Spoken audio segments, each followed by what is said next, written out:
Tukiwa tumeanza mkasa wa ndugu yetu anayeitwa Eddie. Ni kijana mdogo. Ni kijana mdogo mpambanaji ambaye yupo tayari kufanya kila kitu kwa ajili ya familia yake. Eddie anasema yeye alikuwa ni kijana mdogo. Kijana mpambanaji aliyekulia kwenye mazingira na maisha ya kawaida sana.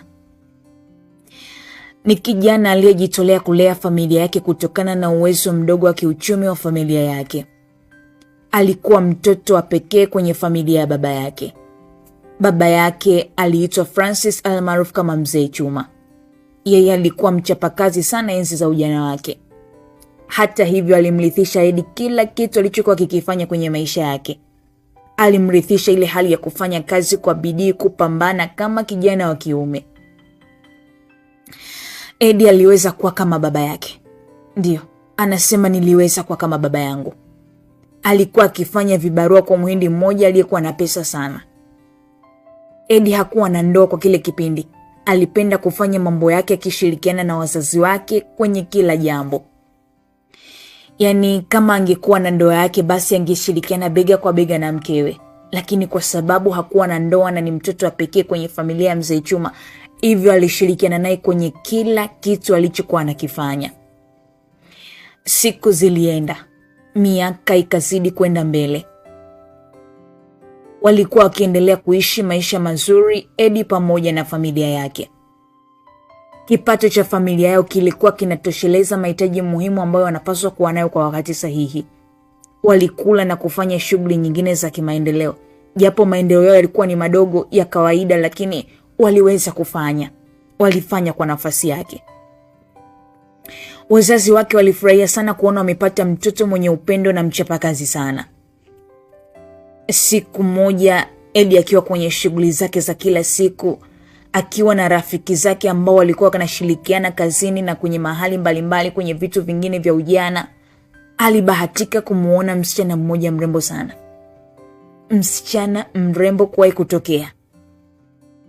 Eddie aliwaambia rafiki zake kuwa amempenda sana yule dada na anahitaji kuzungumza naye. Wale rafiki zake walimcheka sana. Mara ya kwanza waliona ni kitu ambacho hakiwezekani. Mtu mwenye maisha ya kawaida, mtu ambaye pesa yake ni pesa ya kula na kufanya vitu vingine vidogo vidogo, leo aweze kuwa na dada mzuri anayehitaji huduma na matunzo. Kilikuwa ni kitu ambacho waliona ni kana kwamba hakiwezekani. Kwa hadhi ya Eddie na alivyokuwa, ni vitu viwili tofauti. Wenzake wakamwambia Eddie, baki tu kumtizama yule dada, lakini sidhani kama utaweza kuwa naye. Kwani anapatikana wapi? Eddie aliamua kuuliza swali kwa rafiki zake. Lakini haikuzaa matunda. Zile harakati zake kwa ule muda hazikuzaa matunda kabisa. Stori zingine za hapa na pale na wenzake ziliamua tu kuendelea kama ilivyo kawaida. Licha ya kwamba ndani ya akili ya Eddie haikuwa kwenye yale maongezi ya rafiki zake. Alikuwa akimuwaza sana yule dada. Alimfikiria kiasi kwamba alikuwa hawezi. Ni mtu aliyetamani kwamba aongee naye, azungumze naye, amwambie kwamba nakupenda. Ilifikia kipindi Eddie hakuwa akijibu maswali wenzake walipokuwa wakiuliza. Alikuwa yupo kwenye mawazo ya yule dada. Lakini Eddie, kuna warembo sana wengi ambao wamejaa kwenye hii dunia, tena wa hadhi zetu. Yule dada achana naye, huwezi kumpata. Huwezi Eddie. Yaani hata kama useme leo una mawazo, unamuwaza sana yule dada, sidhani kama unaweza kumpata. Sidhani. Ilikuwa ni moja ya maneno yaliyotoka kwa rafiki yake na Eddie. Alikuwa akimsisitiza sana, huwezi kumpata yule dada. Muda wa wao kuondoka ulifika na kila mmoja aliachana na kazi. Walichukua malipo yao kwa bosi wao ambaye ni Mhindi na kila mmoja aligawanyika kurudi nyumbani. Eddie anasema nikiwa njiani nilijitahidi kutizama huku na kule, huenda nitaweza kumuona yule msichana. Lakini haikuwa hivyo. Haikuwa hivyo. Ilikuwa ni ngumu sana kukutana naye.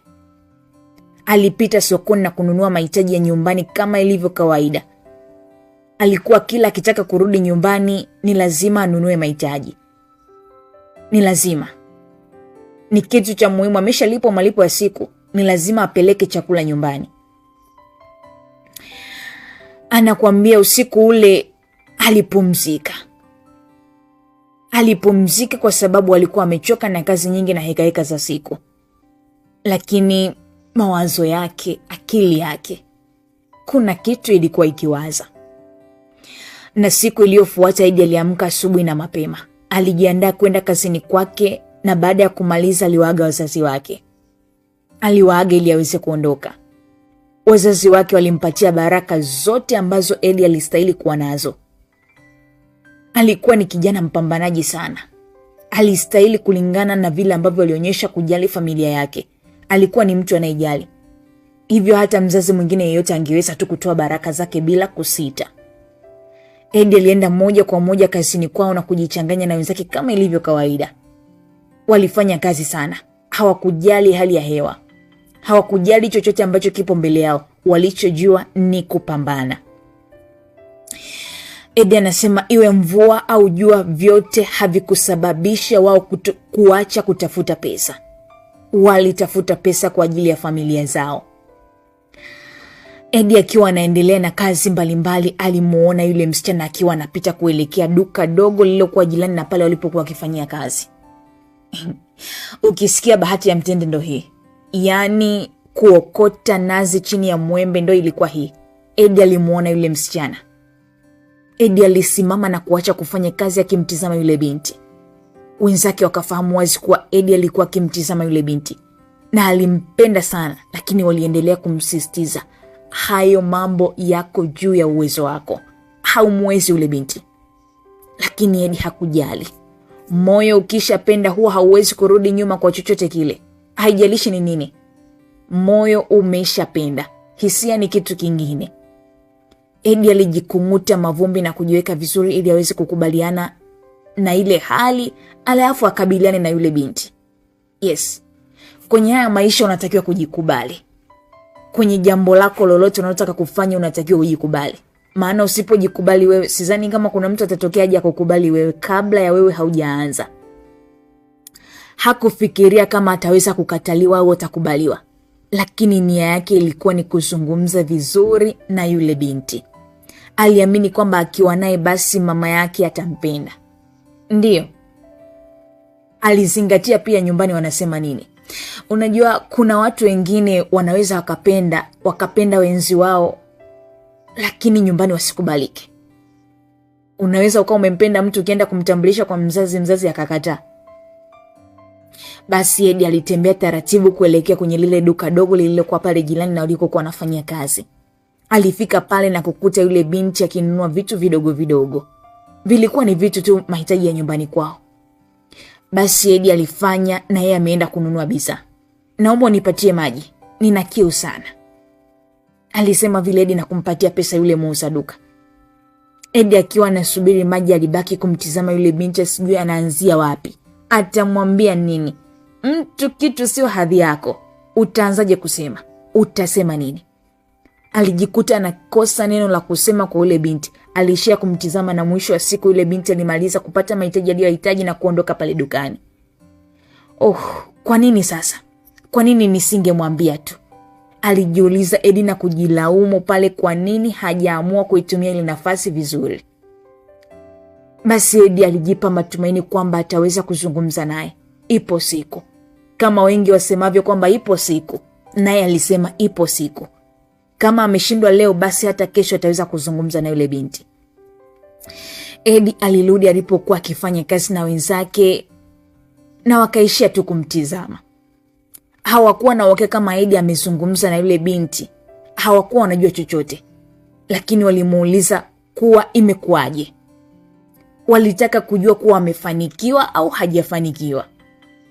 Na watu wengi wamekuwa wakisubiri maanguko yetu, wamekuwa wakisubiri kwamba wajue tumefanikiwa au la. Hata rafiki zake Eddie walisubiri. Eddie aliwajibu kuwa hakufanikiwa. Hakufanikiwa kwa ule wakati. Ni jibu ambalo walitegemea kulisikia kwa Eddie. Walijikuta wanaumia na wao.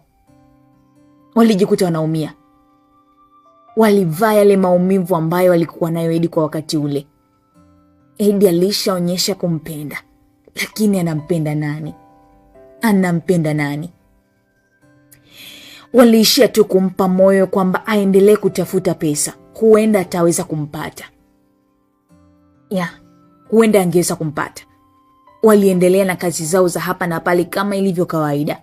Mwisho walilipwa ujira wao wa kila siku. Eddie akaona asichelewe nyumbani. Aliamua kupitia sokoni moja kwa moja na kununua mahitaji ya nyumbani kama ilivyo kawaida. Lakini alipofika sokoni akiwa ananunua mahitaji, alikumbana na baba mmoja aliyekuwa akichagua mahitaji yake na yeye. Yule baba akageuka na kumshika Eddie. "Kijana, kuwa mstaarabu bwana. Tembea vizuri. Huoni kama hili eneo lina watu wengi?" Lakini Eddie alipotazama vizuri alishangaa kuona yule binti akiwa pembeni ya yule baba. Eddie kwa unyenyekevu wa hali ya juu, ameshaona kitu kipendacho roho, aliamua kumuomba msamaha yule baba. Alimuomba msamaha na kujikuta akishikwa na kigugumizi kizito sana.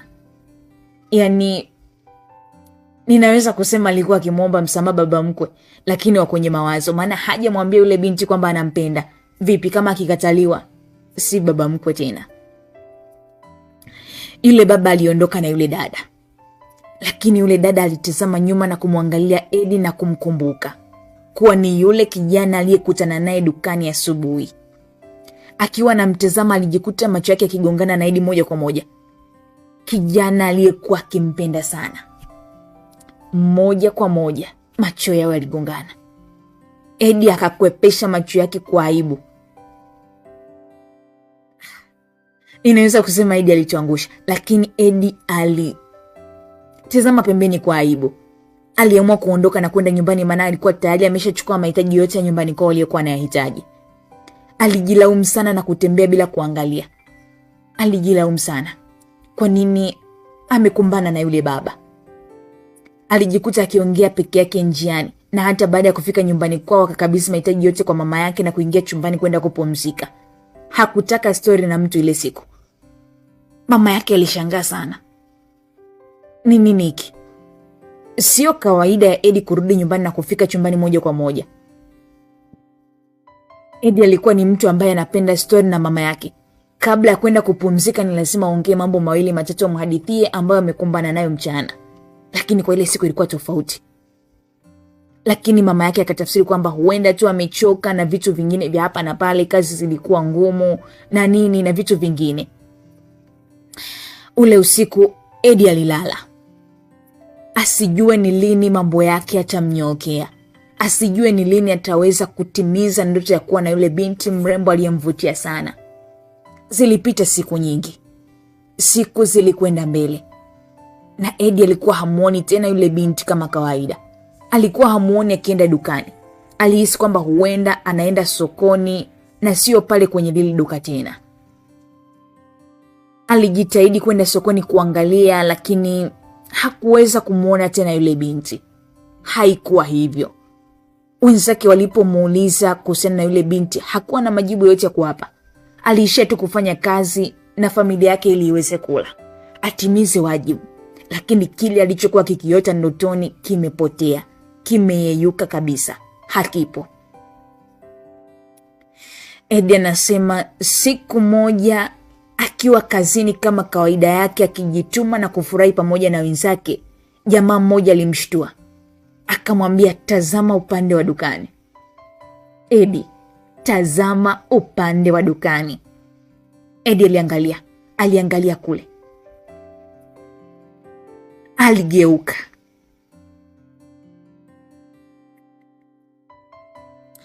Na alipogeuka hakuamini alichokuwa anakiona. Hakuamini. Alijikuta anahisi aibu baada ya kumwona yule binti.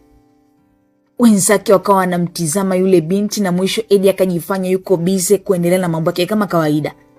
Ni kama vile alijifanya kuwa na mazingira ya ugumu. Tena akimuonyesha ugumu yule binti aliyekuwa anampenda. Mmoja kati yao akatoka na kujifanya anaenda dukani. Mmoja kati ya wale marafiki zake alienda dukani kujifanya kama anataka kununua maji. Yote hii ilikuwa ni kwa ajili tu ya kumtania Eddie rafiki yao. Wengine walicheka sana. Eddie alijikuta ni mwenye aibu, japo alifahamu wazi kuwa rafiki zake walikuwa wanajua kabisa yeye anampenda yule binti kupita maelezo ya kawaida. Waliamua kumtania. Baada ya yule jamaa mmoja kwenda dukani kununua maji kwa ajili ya Eddie, alifika pale na kumsalimia yule binti. Mambo mrembo? Poa. Samahani kaka. Samahani kama hutojali. Bila shaka.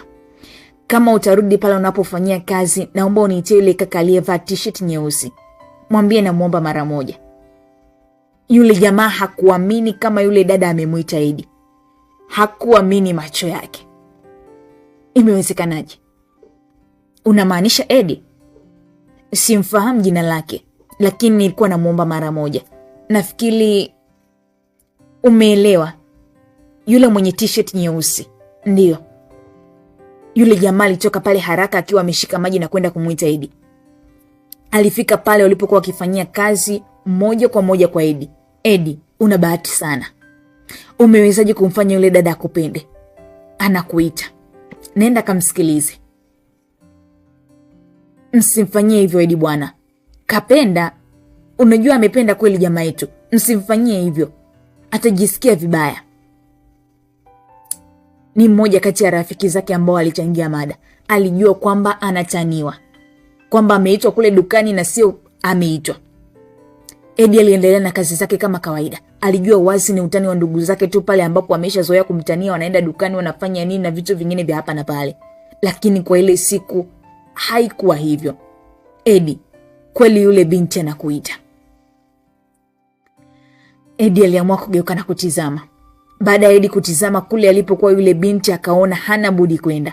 Aliona kama bahati machoni mwake. Hakuelewa yule binti alikuwa anamuitia nani. Yaani alikuwa anamuita kwa ajili gani? Na alikuwa anaitwa nani? Hata jina lake lenyewe alikuwa halijui, lakini alichojua muda ule ni kwamba anaitwa. Eddie alisogea mpaka pale alipokuwa yule binti na kumsalimia. Mambo? Poa, unaendeleaje? Niko vizuri tu. Eddie alijikuta anakosa maneno ya kuzungumza. Alijikuta hana cha kuzungumza mbele ya yule binti. Lakini yule binti alikuwa na ujasiri mbele ya Eddie. Aliendelea kuzungumza naye bila hofu yoyote. Naitwa Bella. Wewe unaitwa nani? Naitwa Eddie. Oh, sawa. Nakumbuka siku ya mwisho kukutana na wewe baba yangu alikufokea sana. Nilitaka kukuomba umsamehe tu. Ndio hivyo. Ndivyo alivyo siku zote. Najua aliongea mbele za watu kajisikia vibaya, lakini nimekuja kuomba msamaha kwa ajili yake. Wala halina shida. Mimi nilichukulia tu ni kitendo cha kawaida kwa sababu ni kweli kwamba nilimkosea.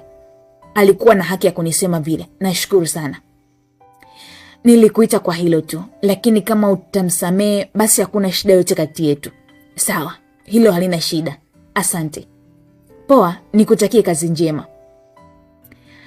Bella bila kumtizama Eddie mara ya pili aligeuka na kuanza kutembea kwenda nyumbani kwao.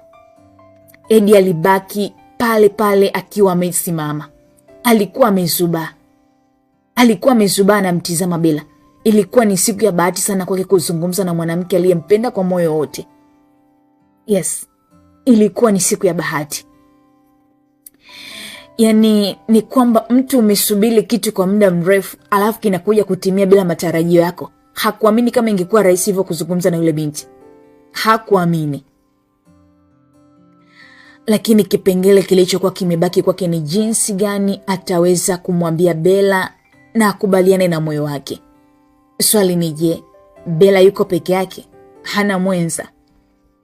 Au itakuwaje kama atamwambia halafu Bella atashindwa kuridhia yale atakayoyasema? Ukiangalia kabisa haya ni maji na mafuta. Ni vitu ambavyo viko mbali mbali. Mtoto akishua na wewe mbeba zege.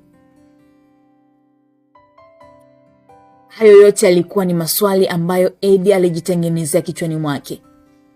Eddie alirudi taratibu kazini na wenzake walicheka sana ile siku.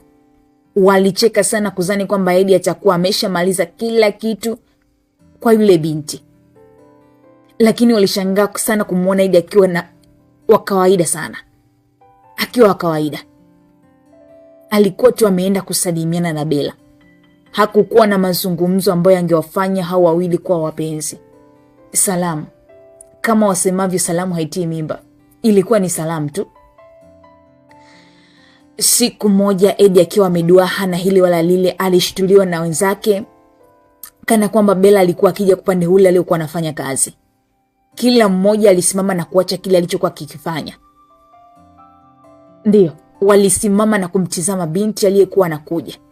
Huyu binti anaelekea wapi? Maana sio kawaida yeye kuja pale ambapo anafanya kazi. Alikuwa akienda dukani tu na kuondoka. Leo anakuja huko tunakofanya kazi. Bella alisogea taratibu na kumuita Eddie kana kwamba anamhitaji. Eddie aliwatizama wenzake na kujihisi aibu sana. Lakini hakukuwa na namna nyingine ya kumkwepa Bella. Eddie alisogea na kumfikia Bella ili waweze kuzungumza.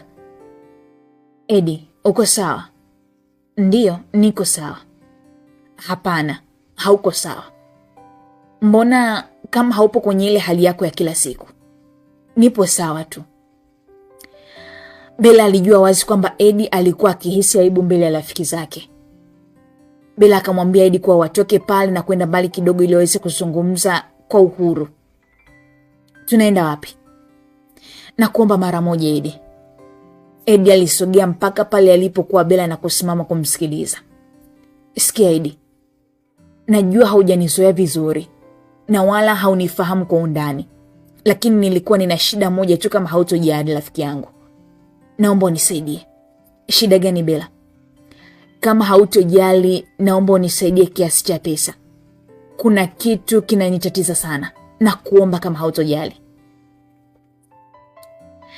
Eddie alitaka kufahamu ni kiasi gani cha pesa ambacho Bella alikuwa anakihitaji na Bella anakitaka kwa wakati ule ili aweze kumsaidia. Kilikuwa ni kiasi kikubwa kwa Eddie. Ilikuwa ni nusu ya pesa ambayo anaipata kila siku pale kazini kwake. Lakini Eddie hakujali. Hakujali. Amepata nafasi ya kumsaidia msichana mrembo, tena aliyekuwa kwenye ndoto na mawazo yake. Hata ingekuwa mimi nisingejali. Fursa, nafasi hiyo hakutaka kuipoteza kabisa. Eddie akamwambia kama ataweza kumvumilia basi arudi mida jioni ili aweze kuja kuichukua hiyo kazi. Hiyo pesa aweze kuijia jioni. Baada ya Eddie na Bella kuelewana pale, kila kitu kikawa sawa. Eddie alirudi na kuendelea na kazi kama shujaa aliyefanikiwa kwenye jambo lake. Alijiona mshindi, ameweza. Mazoea taratibu taratibu taratibu. Ndo yameanza hivyo. Wenzake walifurahia sana kumuona kana kwamba ameweza, lakini haikuwa hivyo. Bado Eddie alikuwa na kipengele kirefu sana cha kumpata Bella. Ndo kwanza kumeanza kuchangamka. Ilipofika jioni, Eddie na wenzake wakapewa ujira wao kama ilivyo kawaida, na kila mmoja alitawanyika kwenda nyumbani kwao. Eddie hakwenda moja kwa moja. Alibaki pale kumsubiri Bella. Kama atatokea basi ampatie ile pesa. Eddie alimpatia kile kiasi cha pesa yule binti na kuondoka akiwa na furaha sana. Lakini pesa aliyokuwa amempa yule binti ni nusu ya pesa aliyokuwa anaipata kila siku anapofanya kazi. Kwa hiyo Eddie alirudi nyumbani akiwa na mahitaji madogo sana ya nyumbani kwao. Mama wa Eddie alimtizama na kuona kana kwamba siku ni mbaya kwa Eddie. Kwani hakuweza na kurudi na kila kitu alichokuwa anakihitaji pale ndani. Kama alikuwa ni mtu wa kurudi na sukari, mafuta, unga, leo hii amerudi na sukari tu na mafuta. Unga hamna. Mahitaji hayajatosha. Hakuuliza chochote kutoka kwa Eddie, bali aliamua kukaa kimya akiamini kwamba kesho mtoto wake atapata pesa kama alivyokuwa akipata mwanzo. Eddie anasema siku iliyofuata alienda kazini. Alienda kazini akiwa na furaha sana, kwani alikuwa ameshaweka ukaribu na Bella na kufanya moyo wake uwe na amani zaidi. Lakini alipofikiria kuwa hakuwa amemwambia chochote Bella, basi alijikuta ananyong'onyea sana. Alijiona bado hajapata nafasi ya kuwa moyoni mwa Bella. Eddie alipofika kazini alifanya kazi zake kama kawaida, lakini baada ya kumaliza kazi aliamua kubaki na kuona kama ataweza kumwona Bella tena. Alisubiri kwa muda kidogo. Alisubiri. Na baada ya muda mrefu kupita ilikuwa kama ndoto kwake. Ni kama ndoto. Alimuona Bella. Alimuona mwanamke aliyekuwa mrembo zaidi kwake na aliyemvutia kwa kipindi kile. Alimuona kwenye maeneo yale. Mambo poa, unaendeleaje? Naendelea vizuri tu. Bila shaka ulikuwa unanisubiri mimi, maana sioni rafiki zako muda huu, si ndio? Ndio, nilikuwa nakusubiri, lakini sikuwa na uhakika kama utakuja. Na mimi pia sikuwa na uhakika kama nitakuona siku ya leo. Nimekuja tu kuhakiki kama upo, na bahati nzuri nimekukuta. Nilikuwa na kuomba unipe siku nyingine zaidi ili niweze kukamilisha kiasi chako cha pesa unayonidai. Samahani kwa hilo. Wala usijali Bella. Mimi sikuwa na kusubiri hapa ili unipatie pesa yako. Hiyo pesa niliyokupa sikuwa naisubiri hapa. Nimekusubiri, nimeona kwamba sina namna nyingine ya kuishi vizuri bila kuwa na wewe. Bella alimsikiliza tena Edi. Alimsikiliza aliyeonekana na ujasiri wa hali ya juu kwa ile siku.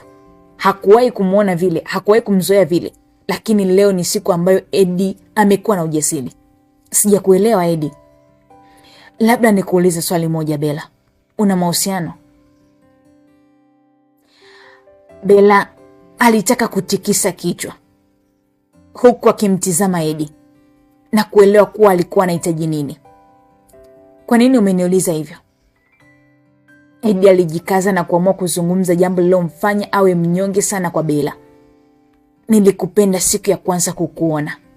Ndio, siku ya kwanza kukuona kwenye macho yangu nilijikuta na kupenda sana. Lakini nikagundua kwamba sina hadhi ya kuwa na msichana kama wewe.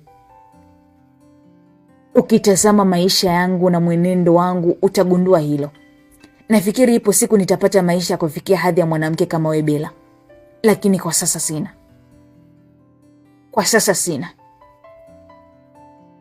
Edi alizungumza yale maneno kwa kujilinda sana. Hakutaka kufunguka moja kwa moja, lakini alitambua kuwa ujumbe wake utakuwa umefika kwa Bella, msichana aliyempenda sana. Edi, unadhani hauna hadhi ya kuwa na mimi? Hata mimi nakupenda pia. Lakini nina mambo mengi sana ya kufanya kwa sasa. Kama utakuwa tayari hata leo na mimi nipo tayari kuwa na wewe. Ni maneno ambayo Edi hakuweza kuamini kutoka kwenye kinywa cha Bella. Edi alijikuta akimtizama Bella bila kuamini alichokuwa anakisema. Imekuwa rahisi kiasi hiki? Inawezekanaje? Hata ingekuwa wewe ndogo msikilizaji usingeamini kia rahisi hivyo. Kwamba mtu ambaye unaona kabisa huyu sio hadhi yangu, ni kana kwamba walikuwa wanaenda kutesti mitambo. Lakini amekubali. Imekuwaje? Edi anasema ni maneno ambayo hakuweza kuyaamini. Unachokisema unamaanisha Bella? Ndio. Namaanisha. Ndio namaanisha. Basi ilikuwa ni bahati ya tofauti sana kwa Edi.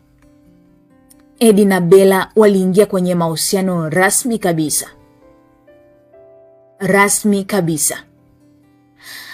Unajua kuna muda tunaweza tukawa tunaogopa baadhi ya vitu, kumbe ni vitu virahisi sana kwenye haya maisha. Ni kama tu Edi alivyokuwa akimwogopa sana Bella. Aliona ni mtu ambaye hastahili kabisa kuwa naye. Lakini huwezi kuamini, ameingia naye kwenye mahusiano, na mahusiano yani mambo yamekuwa marahisi sana. Walijitambua kama ni wapenzi na mapenzi yao yakawa wazi hata kwa rafiki zake na Edi. Lakini Edi asitambue nia ya Bella ni ipi kwenye mahusiano yao. Unajua kuna muda unaweza kuwa kwenye mahusiano lakini haujui anahusiana na nini. Ni basi tu mmeambizana mnapendana. Hakujua hatima yao itakuwa ni ipi. Hatima itakuwa ni ipi kwenye yale mahusiano. Maisha yaliendelea kwa wawili, lakini hali ilikuja kuwa mbaya zaidi pale ambapo Edi alijikuta akijitutumua kutimiza haja za Bella.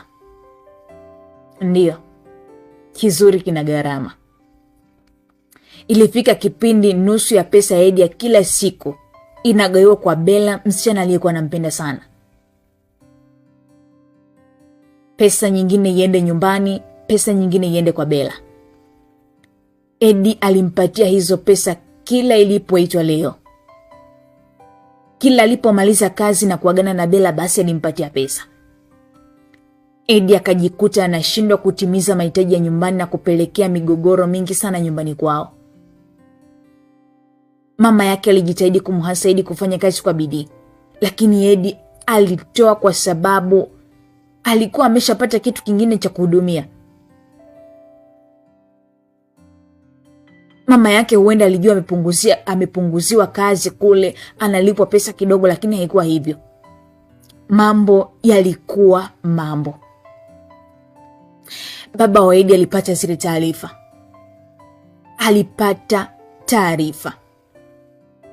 Lakini hakuwa na namna ya kufanya. Mwisho wa siku alisafiri na kuondoka kabisa pale nyumbani kwao. Familia nzima ilibaki na watu wawili, Edi, yeye pamoja na mama yake. Mama aliyekuwa anahitaji kupewa kila kitu. Ni mama wa nyumbani, hana kazi, hana anachojishughulisha nacho. Maisha ya Edi yalianza kuwa ya kupambana sana. Alipambana mno. Alihitaji kupata pesa kila siku ilipoitwa leo. Kweli moyo ukipenda hauangalii ni jinsi gani mwili unateseka. Hauangalii. Edi ilimlazimu kila siku afanye kazi ili aweze kupata pesa ya kumpatia Bella. Alichojua yeye, anaendelea kumfurahisha mpenzi wake Bella. Alijikuta ni mwenye furaha sana pale ambapo alimuona Bella akifika pale kazini kwake na kufurahia kama ilivyokuwa kawaida. Wenzake walifurahia, lakini wakijua wazi kuwa Edi anateseka sana kwa yule dada. 75% za kwake, 25% za yule dada. Ni kwamba tu mimi nikisha kwambia nakupenda inatosha, lakini vitu vingine wewe ndio unajitutumua. Wengine walichukua nafasi ya kumshauri kuachana na yule dada, kwamba sio hadhi yake, tafute kipato kingine cha zaidi ndio awe naye, lakini Edi hakusikia. Hakusikia ushauri wowote ule uliokuwa ukiendelea kwa rafiki zake. Edi anasema siku moja alirudi nyumbani akiwa na mahitaji machache sana aliyowahi kuyachukua hapo kabla. Ni tofauti na siku zote. Wahenga wanasema msaka cha uvunguni sharti iname. Ndugu yetu huyu hakutaka kupoteza muda wa kusogeza kitanda. Yeye aliamua kuinama. Akajitoa kwa ile dada. Akahudumia. Akampa matunzo. Lakini wazazi wake taratibu walianza kugundua kuna kitu hakiko sawa kwa Edi. Hakuwa hivi nyuma. Waliona mwenendo wa mtoto wao na wakatambua wazi Edi atakuwa amepata mwenza ambaye anamsumbua sana akili yake. Mama yake Edi aliamua kumfuata Edi na kumuuliza, mwanangu, niambie ukweli, umepata mwenza wako? Mbona kama siku za hivi karibuni sikuelewi mwanangu, umebadilika? Lakini licha ya mama yake kusema hivyo, bado Edi alikana na kuendelea na maisha yake kama kawaida. Ukisikia sioni sisikii, ndo hiki kilichokuwa kimemkuta Edi kwa muda ule. Alikuwa ni mwenye wasiwasi na kuogopa kumpoteza Bella. Alikuwa anajaribu kujitutumua kadri awezavyo kama mwanaume ili asiweze kumpoteza Bella. Yaani kama ilivyo kwa sasa hivi ambapo kuna taharuki inaendelea kwamba watu wanaogopa kushikwa mabega, ndo ilivyokuwa kwa huyu ndugu yetu. Hakutaka kabisa kumpoteza Bella. Yalikuwa ni mapenzi ya moto sana kwa Edi. Ukisikia penzi la kwanza, kuna mambo yalikuwa yamemkuta ndugu yetu. Maisha yalizidi kusonga mbele. Bella alijiona kabisa kuwa ameokota dodo chini ya mpapai. Alikuwa ameshikika. Hambiliki. Lakini labda tunaweza kusema kwamba ni kwa sababu hakuwahi kabisa kumiliki msichana kama yule. Hakuwahi. Ilikuwa ni kitu cha ndoto yake. Kwa hivyo nahisi aliamua kutumia nafasi kwa uzuri. Siku moja Edi alitamani sana Bella aweze kwenda nyumbani kwao. Hata kama sio kutambulishwa, basi afanye juu chini aweze kuonana naye. Aweze hata kumuona mama yake, ili aweze kuondoa mkanganyiko uliokuwa unaendelea nyumbani kwao. Wazazi wajue kwamba sasa hivi kijana wetu tumekuza. Kijana kuna mtu anammiliki. Mama yake alishafahamu wazi kuwa Edi alikuwa na majukumu mara mbili ya kipato chake. Kwa hiyo ilikuwa ni ngumu sana kushindwa kuwahudumia wote kwa pamoja. ameshika mawili na bado anayakumbatia. Baada ya Edi kulifikisha hilo swala kwa Bella, basi akazuka na mahitaji mengi sana. Nikienda huko kwenu mama yako atanionaje? Siwezi kwenda hivi. Nahitaji kusuka, nahitaji kufanya ngozi yangu kuwa nzuri, nahitaji kuvaa vizuri na mahitaji mengine mengi ambayo kama binti, kama mtoto wa kike natakiwa kuwa nayo. Unajua naenda kuonana na mama yako. Lakini kwa kuwa Edi alikuwa anatamani kumtambulisha Bella kwenye familia yake, akakubali na kusema wacha atafute hiyo pesa na ya kukidhi hayo mahitaji yote ambayo anataka kuyafanya. Hazikupita siku nyingi, Edi alikuwa ameshapata pesa yote ambayo Bella alihitaji kuwa nayo.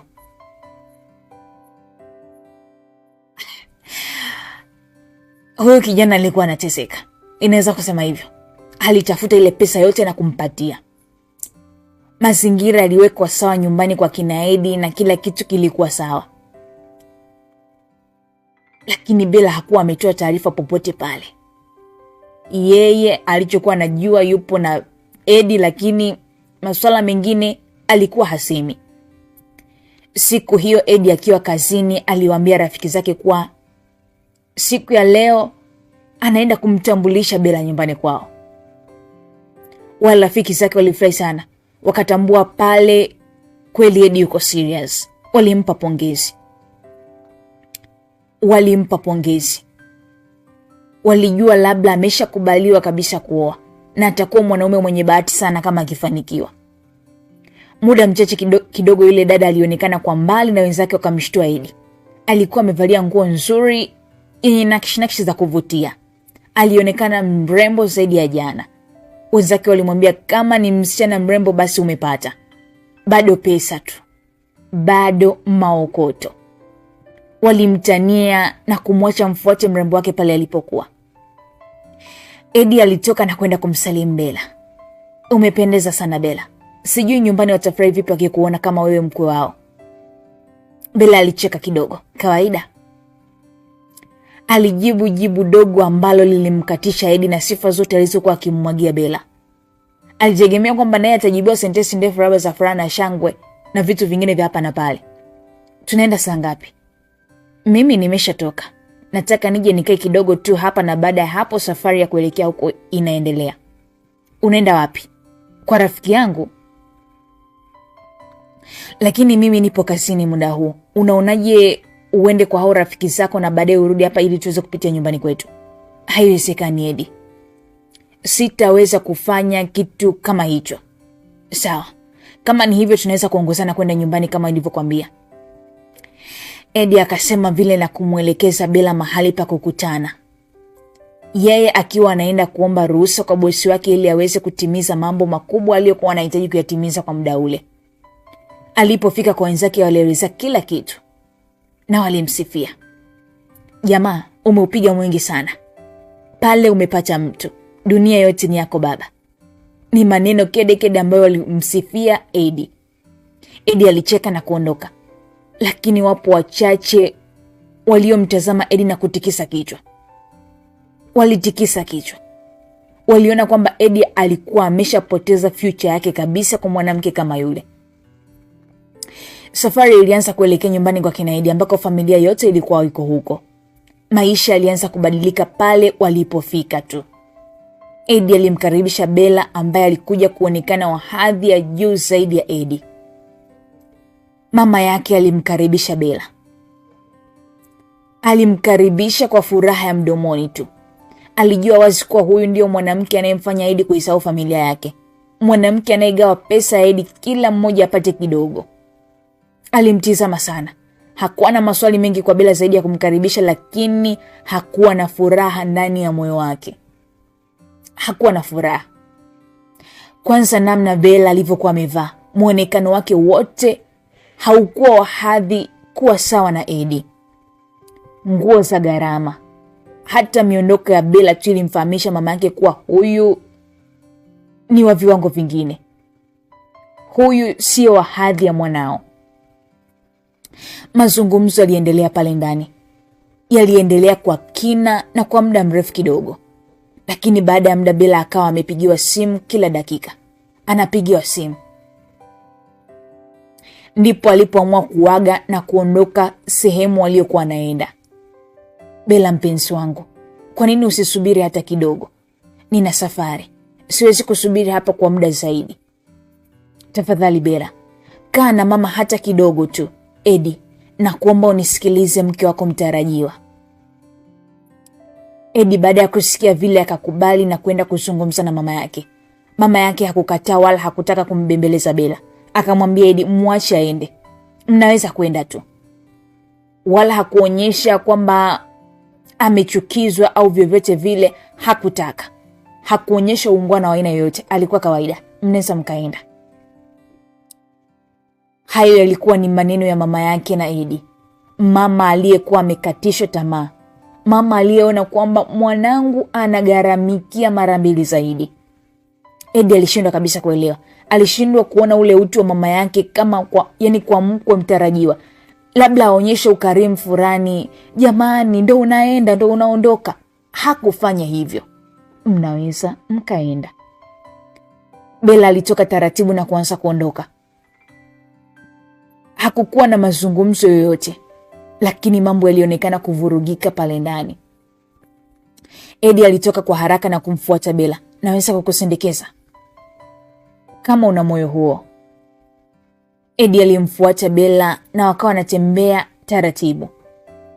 Eddie alikosa neno zuri la kumwambia Bella. Alijikuta anaongea vitu ambavyo Bella hakuviona vya maana. Mzoe mama yangu, ndivyo alivyo. Mama? Kwani mama yuko vipi? Ni ngumu sana, ni mgumu sana wa mambo. Ila nadhani nitamwelewesha. Ataelewa tu vizuri. Wewe usijali Eddie. Ni wewe na mama yako. Siji kuishi na mama yako. Kama mambo yapo hivi basi tafuta nyumba ili mimi na tuweze kuishi. Sawa? Unamaanisha nini? Upange nyumba yako ili mimi niwe huru kuja kwako. Unasema kweli Bella?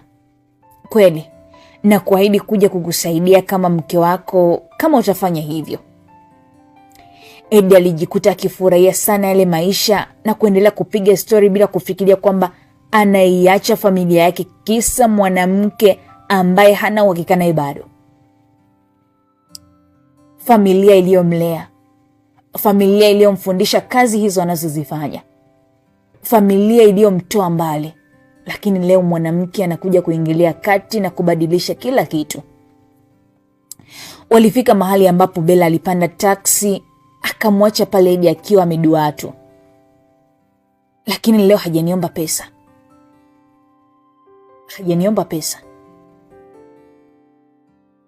Aliamua kuondoka na kurudi nyumbani taratibu.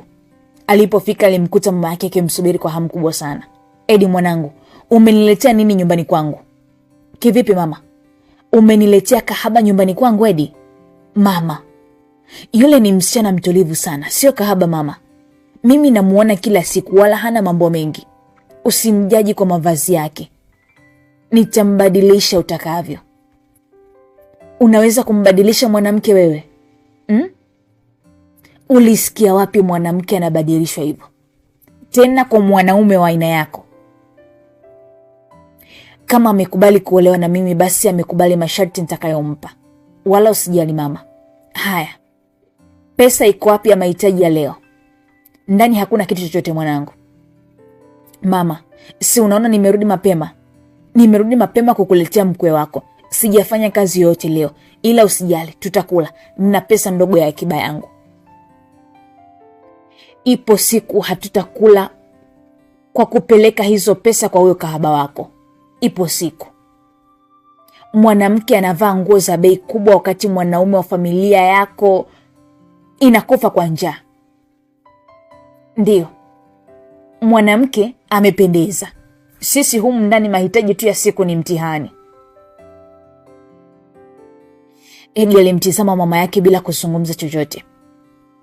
Mama yake aliamua kumwacha pale na kuondoka. Eddie alikuwa haoni wala hasikii kwa Bella. Haoni, hasikii. Ukisikia chochote kwa ajili yako ndo hii. Yupo radhi kufanya chochote kwa ajili ya Bella.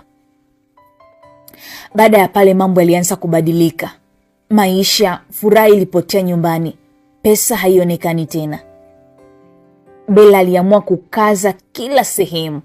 Aliona wazi hana hadhi ya kuwa na Eddie. Alitaka ale pesa za Eddie kwa mara ya mwisho, na baada ya hapo basi amwache Eddie.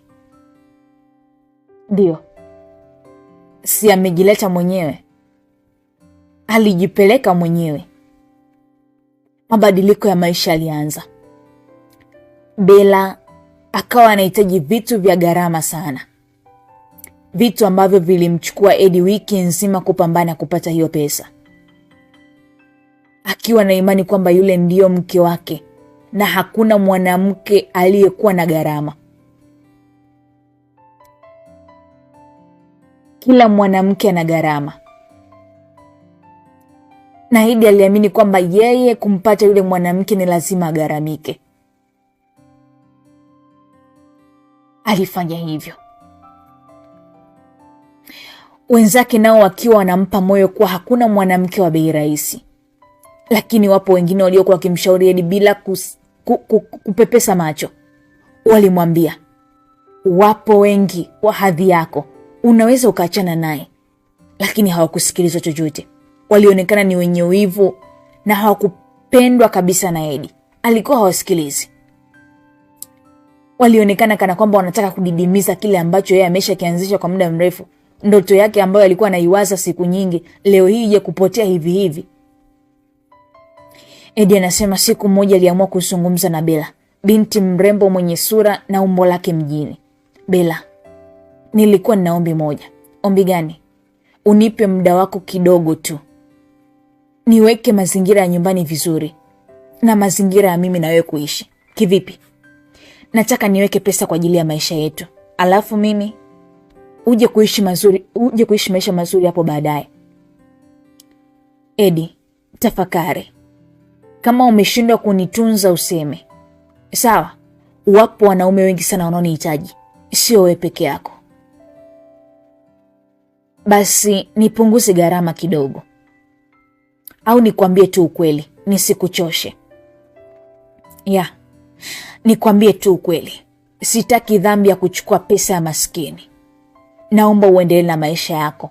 Wewe ni kijana mpambanaji, pambana ufike malengo yako. Sawa, achana na Bella, sio mwanamke wa hadhi yako.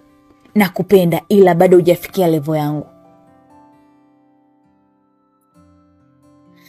Ndugu msikilizaji, hata ingekuwa wewe ndo umeambiwa hayo maneno, ni lazima kwamba ungezimia hata kwa dakika 5. Ndio tuje kukuamsha hapo ulipo. Kitu cha ndoto yako, kitu umekigharamia, umethubutu kugombana na familia yako kwa ajili yake. Hujapeleka mahitaji ya msingi kwa familia yako kwa ajili yake. Bella anasema, wewe sio hadhi yangu. Nakupenda ila bado hujafikia level yangu. Eddie alihisi kuchanganyikiwa. Baada ya kusikia yale maneno kutoka kwa Bella, alihisi kuchanganyikiwa. Sina maana ya kwamba siwezi kukuhudumia. Naweza, ila nahitaji nifanye mambo kwa haraka sana. Nahitaji mtu wa kunihudumia. Mume bora sio bora mume. Achana na mimi Eddie. Usifanye hivyo Bella. Nipo tayari kutoa hizo huduma kwa ajili yako. Utaweza? Naweza. Sawa. Nina shida ya 100,000. Nataka nikasuke. Nina sherehe rafiki yangu kesho jioni. Sawa. Njoo kesho nitakupatia hiyo pesa. Sawa, bye, nakupenda. Eddie akaagwa na Bella na yeye akarudi kazini kwake. Alifika akamfuata rafiki yake. Alimfuata rafiki yake waliokuwa wanapendana sana pale kazini na kujaribu kumwomba 100,000 kama ataweza kumpatia. Ya nini pesa yote hiyo Eddie? Eddie hakutaka kusema kama ni pesa ya kumpatia Bella. Alisema ni pesa ya mradi anayotaka kuanzisha pale nyumbani kwao kwa ajili ya mama yake asikae bure tu, awe na mradi. Basi yule jamaa alimwamini Eddie kwa sababu ni mtu wake wa karibu sana, na walikuwa hawafichani kitu chochote kile. Siku zote walikuwa wanaongea, wanaambizana ukweli. Lakini bila kujua kuwa Eddie alimficha ile siku. Siku iliyofuata Edi alimfuata yule rafiki yake na kukopa kiasi cha pesa. Baada ya kufanikiwa, kila wakati alitizama njia ambayo Bella alipenda kuipita ili aweze kumpatia ile pesa. Hakutaka kufanya kosa lolote kwa Bella zaidi ya kumpa kila kitu. Ndio, alitaka kumhudumia, ampatie kile anachokihitaji. Edi hakuamua kumpa Bella moyo tu, alimpatia Bella kila anachokihitaji. Muda kidogo Bella alitokea na wenzake wakiwa wamependeza sana. Edi akajiweka vizuri baada ya kuwaona. Alienda huku wenzake wakiwa wanashangilia. Alifurahi sana kujua kuwa anapendwa. Lakini haikuwa hivyo. Hakujua kuwa alizidi kujifunga. Alizidi kupoteza. Edi alipokuwa akienda kule, ndipo yule rafiki yake alipogundua kuwa Edi alimdanganya. Hakuwa na mipango yoyote ya kuanzisha mradi wala kitu chochote, bali ilikuwa ni pesa aliyoipeleka kwa yule binti. Edi alifika na kumpatia ile pesa Bella. Wala hakukuwa na mazungumzo yote ya zaidi. Bella aliondoka. Edi akiwa anarudi alishangiliwa sana. Naona ndugu yetu umeanza kuhudumia. Utajenga kweli? Edi aligundua kuwa alionekana pindi akimpatia ile pesa Bella. Alimtizama yule rafiki yake na aliyemkopesha pesa na kuhisi aibu. Waliendelea na kazi huku mada ya pale ikihusiana na Bella tu. Topic husika ilikuwa ni Bella. Baada ya kazi Edi alimfuata yule rafiki yake na kumwomba msamaha. Sikuwa na namna nyingine. Nilijua kuwa hautaweza kunipatia pesa kama nitasema nampelekea yule dada. Ila nitakupa pesa yako ndani ya hizo siku 2-3. Edi alirudi nyumbani ile siku akiwa na pesa kidogo tu, kwani alishaanza kumlipa yule rafiki yake. Alipofika akakuta mambo yamevurugika nyumbani. Mama yake akiwa amekaa haelewi anakula nini. Edi, mwanangu, umeleta nini? Kwani mama, si niliacha pesa nilipotoka? Pesa ipi mwanangu? Ile ya kunywa chai? Hapana, ile isingetosha kula na mchana. Edi alianza kuhisi aibu na kuona kuwa amempatia pesa nyingi yule dada, huku familia yake ikiwa haijui hata inakula nini kwa siku. Mlo tu wa siku ilikuwa ni shida, lakini kuna mtu amepokea 100,000 muda sio mrefu. Alichukua pesa yote aliyokuwa nayo mfukoni na kumpatia mama yake. Tutajua kesho. Ya kesho tutajua hapo hapo, alisema Edi na kuingia ndani. Mama yake akamtizama na kusikitika tu. Mapenzi yalikuwa yakimtesa sana Edi. Mapenzi yalikuwa yameshamkamata visivyo kwa vya kawaida. Mambo yalizidi kuwa magumu siku hadi siku. Ilimchukua muda sana kupata ile pesa kumlipa yule rafiki yake. Kalenda zikaanza kuwa nyingi.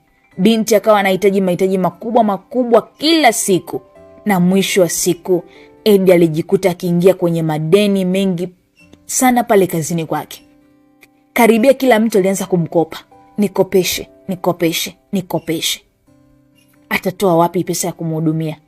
Kesho kuna pati, kesho kuna nini, kesho nataka nipendeze, kuna nguo mpya imetoka, fashion ya wigi. Atatoa wapi pesa? Ilifika mahali alilazimika kukopa pesa paka kwa bosi wake, ili aweze kukatwa taratibu kwenye ujira wake.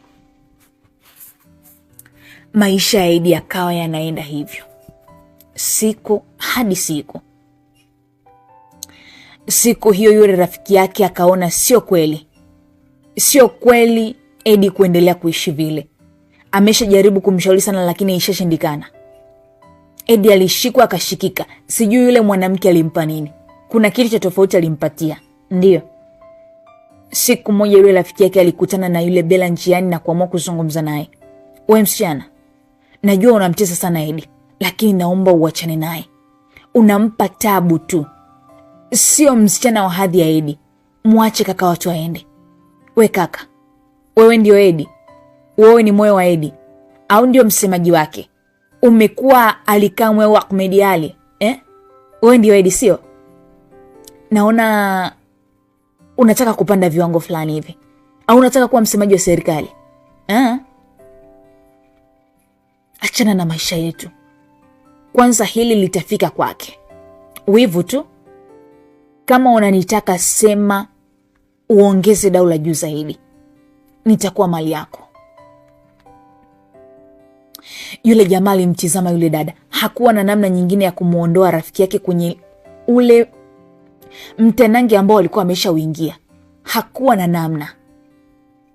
Ni dakika 90 zilikuwa zinasubiriwa. Ndio. Hakukuwa na namna. Ilipofika kesho yake wakiwa kazini, Eddie alifika pale na kuwasalimia wote. Lakini hakumsalimia yule rafiki yake kipenzi aliyekuwa anampenda sana. Kila mtu alishangaa. Lakini yule jamaa akaelewa ni nini kinaendelea. Inaonekana Bella alishafikisha taarifa kwa Eddie tayari. Hakukuwa na namna kwa jamaa zaidi ya kumwomba msamaha Eddie. Alimvuta pembeni na kumwambia wasameheane, lakini Eddie alikataa. Kila mtu alishangaa ni kwa nini kuna mvutano kati ya Eddie na rafiki yake kipenzi. Mwisho kila mmoja alijua yule jamaa alichokifanya alimfanyia roho mbaya na akaondolewa pale kazini kwao. Mapenzi. Yote hii ni mapenzi. Nguvu ya mapenzi. Mahusiano ya Eddie na Bella yameshafika mbali sana. Sio familia tu inayolalamika, hata marafiki yameanza kuwapoteza. Lakini yote hayo Eddie wala hakujali. Hakujali kuwa amemkosea rafiki yake aliyewahi kumsaidia. Kile alichokuwa na kijali yeye ni mahusiano. Kwamba mahusiano yake yanaenda vizuri, basi inatosha. Siku zikazidi kwenda. Wale rafiki zake wengine wakaanza kumuona Eddie ni mjinga kwa Bella. Wakamnyima mpaka pesa za kwenda kumpa Bella. Eddie alikuwa na madeni mengi na makubwa sana. Na hauwezi kumshauri kitu. Hauwezi. Atakuchukia na mwisho urafiki unakufa kabisa. Alikuwa haielewi. Siku zilivyozidi kwenda, rafiki zake walianza kumshauri. Lakini Eddie hakusikia. Alihisi wenzake wameanza kumuonea wivu. Wameanza kumpenda mpenzi wake na kutaka watengane. Lakini haikuwa hivyo. Walitaka tu kumuokoa. Lakini yeye hakusikia. Eddie alipambana kutafuta kazi sehemu nyingine, na alipofanikiwa kupata kazi alihama kabisa pale alipokuwa akifanyia kazi. Bella alikuwa akipita pale kazini mwanzo kwa Eddie na kuwaringishia wale rafiki zake wa Eddie. Alikuwa akiwaringishia sana. Waliokuwa wakimshauri kwamba achane naye, basi aliwalingishia. Sio bure. Eddie atakuwa amelogwa na huyu dada. Ndio. Atakuwa amerogwa. Sio bure. Haiwezekani. Urafiki unaisha. Familia inahangaika. Haina hata pesa ya kula, lakini kuna mwanamke anahudumiwa. Yule rafiki yake na Eddie hakutaka Eddie aendelee kupotea. Aliamua kuchukua hatua ya kwenda kuambia wazazi wake. Mama yake alikaa chini na kuzungumza naye, lakini ni kama alikuwa anatwanga maji kwenye kinu. Hakuna jitihada zote zilizoonekana kwenye swala kumshauri Eddie. Siku moja Eddie alianza kuona mabadiliko ya Bella. Maisha alianza kubadilika. Kuonana kukaa kwa masharti. Ni lazima awe na pesa ndio aweze kumuona Bella. Ukitizama Bella ndio anazidi kwa mrembo. Bella anawaka. Bella ni mrembo zaidi ya alivyokuwa mwanzo. Anazidi kunawiri. Mungu anaumba, Mungu anatengeneza. Eddie alizidi kuchanganyikiwa. Alipambana akijua kwamba ni pesa zake ndizo zinazomtunza Bella. Pesa zake hizo ndogo ndogo za hapa na pale ndizo zinazomtunza Bella. Lakini haikuwa hivyo. Bella alikuwa na sehemu ambazo anapata pesa zaidi ya Eddie. Ndio, alikuwa na sehemu za kuvuna mpunga mrefu. Wewe mwanaume unajishughulisha na kubeba zege la hapa na pale, umtunze msichana mrembo anayetaka kwenda na fasheni za mjini? Sio kweli. Pesa yake na familia yake ilikuwa ni pesa ndogo sana. Pesa ya Eddie ilikuwa ni kama pesa ya Kamali. Haujui utashinda lini, lakini unaamini kwamba ipo siku utashinda. Eddie aliamini kuwa atakuwa na maisha mazuri, lakini anayatengenezaje? Kingine aliamini kuwa hapo baadaye atakuja kumuoa Bella. lakini ni vitu ambavyo ni kama haviwezekani. Ni vitu ambavyo vilikuwa haviwezekani.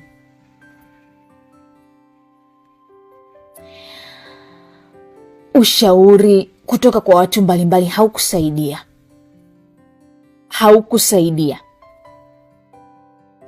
Pale walipomwambia kwamba huyu msichana ana mtu ambaye anamtunza, ana hela na majumba mengi, ana magari, lakini Eddie hakusikia, hakuamini, alikuwa haambiliki. Lakini ipo siku ambayo alionyeshwa Bella akiwa anakula bata na jamaa mwingine. Hakutaka kukubali kuona kile alichokuwa nakiona kwa wakati ule, lakini aliambiwa atulie, kwani hana uwezo wa kufanya kitu chochote kwa yule jamaa. Ana walinzi na maisha yake ni ya juu sana. Sikio la kufa alisikii dawa, lakini safarini kama lilianza kuipata dawa. Lilianza kusikia hata kidogo kuna kitu kinagusa. Ameshaanza kushuhudia vitu ambavyo Bella anavifanya. Eddie aliomba kukutana na Bella. Bella akiwa hajui chochote akaenda kuona na Eddie. Bella, kwa nini unafanya hivi? Kufanya nini? Na kutunza, na kujali, na kupa kila unachokihitaji. Leo unakuwa na mwanaume mwingine. Eddie, kwa pesa gani unayonipa? Laki tu unasema ni pesa? Laki tu? Unaona ni pesa ndogo hiyo Bella? Kwa nini unafanya hivyo? We kaka, hivyo vihela vyako visininyanyase. Watakula wanaonihudumia. Wewe bado sana kufika level nilizofika mimi. Kwanza sio mwanaume wa hadhi yangu, nilishakwambia nadhani. Ila nimekupenda kwa sababu ni mwanaume mpambanaji tu. Ni kuache Eddie uendelee na maisha yako. Pambana. Hiyo pesa uliyokuwa unanipa mimi umsaidie hata mama yako kule nyumbani. Kwanza alishanikataa. Wala usisumbuke na mimi. Samahani kwa hilo. Samahani. Bella alinyanyuka na kuondoka pale alipokuwa. Hakuna siku Eddie aliumia moyo kama ile siku. Eddie aliumia kiasi cha kuhisi kwamba kuna mtu ananyofoa moyo wake vipande vipande akiwa hai. Alifikiria namna alivyokuwa anampenda Bella. Gharama za maisha alizotumia kumfanyia kila kitu. Muda aliotumia kuwekeza kwa msichana kama yule. Namna alivyopambana mitaani, alijikuta anaumia zaidi. Alishagombana na rafiki zake. Familia kulikuwa hakuna maelewano mazuri. Lakini yote wanasema work done is equal to zero. Hakuna kilichofanikiwa. Hakuna kilichofanyika. Eddie akarudi nyumbani kwao ile siku. Hakutaka kusema chochote kwa mama yake. Aliingia chumbani na kukaa kimya. Hakuonekana kuwa vizuri. Ila pia hakutaka kujua chochote na wala hakutaka mtu ajue nini kimetokea kwake. Alikaa kimya. Kesho yake asubuhi na mapema alitoka na kwenda kukaa kwenye ile njia ambayo Bella alipenda kupita. Aliamini kwamba yale maneno ya Bella ile siku tu labda alipitiwa. Lakini haikuwa hivyo. Alipoonana na Bella maneno yalikuwa yale aliyoambiwa. Wewe si mwanaume wa hadhi yangu. Hunifai. Ikawa changamoto kubwa sana kwake. Hakutaka tena kufanya kazi yoyote. Aliamua kuwa ndani. Kumbuka familia inamtegemea. Ilishazoea mkate wa kila siku unaoenda kinywani ni lazima utoke kwa Eddie. Ni lazima Eddie atoke akapambane ndipo mambo yaende vizuri nyumbani. Lakini Eddie mapenzi yamemweka ndani. Mama yake alishangaa sana. Lakini mwisho akagundua kuwa ni mapenzi ndiyo aliyokuwa yanamsumbua. Eddie mwanangu, tutakula nini kama hautaenda kufanya kazi? Lakini kumbuka nilikuonya kuhusu yule msichana na hukutaka kunielewa kabisa kipindi kile. Eddie hakutaka kusema chochote. Aliitwa mpaka na yule rafiki yake aliona kuwa ni mnafiki na ni takataka na kugombana naye kwa kipindi kile kwamba labda anataka amchukulie Bella. Yalikuwa ni mambo ya ajabu sana. Aliitwa ili aweze kuongea na Eddie. Alijaribu kumwelezea hali halisi, lakini wapi. Walielewana, lakini bado Eddie hakuelewa kuhusu maisha halisi ya mahusiano yake ni yapi. Hakuelewa. Mambo mengine yote alishaurika vizuri, kazi, vitu vingine, lakini swala linaloitwa mahusiano hakutaka kuelewa. Eddie arudi kazini kwao, lakini hakutaka kusikia hata jina la Bella mbele yake. Alikuwa ni mtu mwenye maumivu kupita kiasi. Lakini kilichomuumiza zaidi ni pale ambapo alikuwa akikutana na Bella. Alikuwa akibadili njia, lakini maumivu makubwa sana moyoni. Maumivu. Alimuona Bella kama ni shetani mbele yake. Yes. Ameua ile ndoto aliyokuwa anaiota kila siku. Ndoto ya kuwa na mwanamke mrembo. Ndoto ya kuja kumuoa mwanamke aliyempenda toka siku ya kwanza.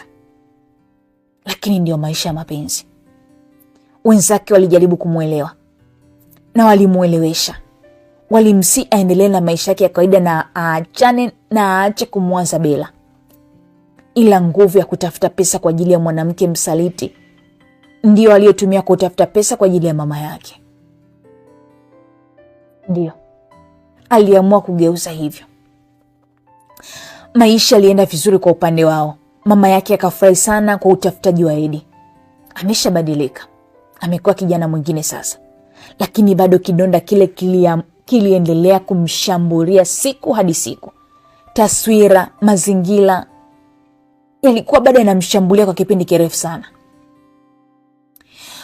Unajua, hata maisha ya kawaida kwamba umefiwa na mzazi wako, mtu ambaye ulikuwa naye upo karibu kila siku, upo anaingia chumba hiki, anatoka hapa na pale, kuja kumsahau ni ngumu sana, kuja kuzoea ni ngumu sana. Ndicho kilichokuwa kinamkuta rafiki yetu, ndugu yetu Eddie. Mazingira yale yale aliyozoea kukutana na Bella, mazingira yale yale aliyokuwa akimpa pesa, ndio bado anaendelea kuyaishi. Na mbaya zaidi, alikuwa bado anaendelea kukutana na yule mwanamke. Kuna wakati alikaa peke yake. Alihisi ni pigo kubwa sana ndani ya moyo wake. Pigo linalomsumbua sana. Alilalamika kwa rafiki yake, lakini yote ni kwa sababu alimpenda sana Bella. Yote kwa yote tunasema jambo usilolijua ni kama usiku wa giza. Kama Eddie angelifahamu nia ya Bella, basi asingejaribu kumpenda kwa moyo wake wote. Na sio tu kwa moyo wake wote. Alimpa kila kitu. Asingemwamini na huenda asingekuwa na ukaribu naye kabisa.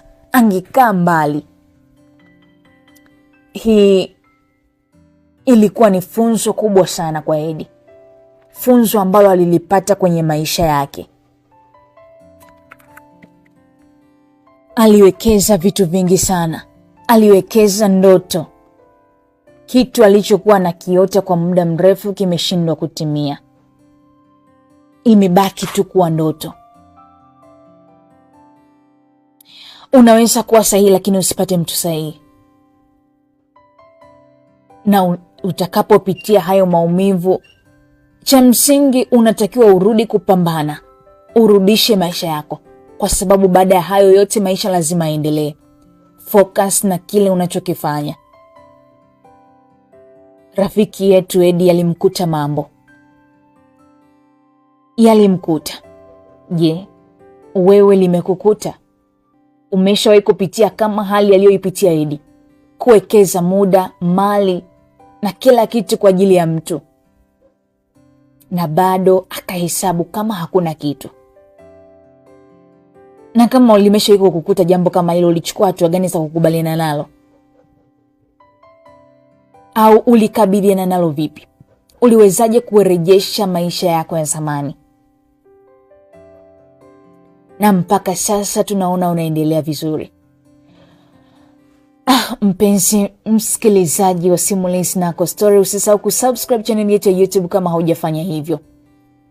Pia usisahau kucomment kama lilishawahi kukukuta jambo, ulifanya nini, ili na sisi tupate njia za kusolve kwenye haya mahusiano mengine ambayo tunaendelea nayo, ambayo hatujui yanahusiana na nini. Basi ulikuwa nami Madam Grace, ni kuage mpaka wakati mwingine. Bye bye.